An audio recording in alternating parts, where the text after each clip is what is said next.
এইকালে তোরা বললে যে যে মোর মাইয়ের লগে তোমারে আমি বিয়ে দিমু আনে তোর নানি কইলি মোরে তো ওই করতে হইবে কি যে জায়গা জমি আমার মায়ের নামে লিখে দিতে হইবে তুমি বরিশাল গুনে আইছো মাইরা তুই ফোট করে ভাইগিয়ে গেলে একটু খুঁজে পাবো কেমন তারা চিন্তা করে দেখুন কথা ঠিক করে আমি প্রেম করছি আর বিয়ে করবো সারা জীবন থাকতেই মোর জমি আর হ্যার জমি একই কথা। হ্যাঁ একই কথা। তো ওই শর্ত মোতাবেক চুক্তি মতো সব লিখে দিয়ে তারে বিয়ে করে সব লিখে দিচ্ছে।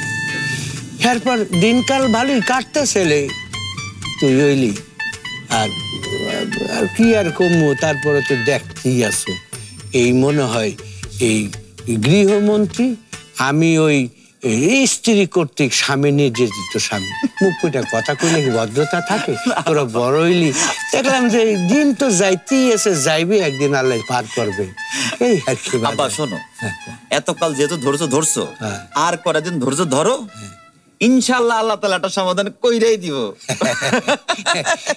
বুড়া কালে তুই মোরে ধৈর্য শিখাও।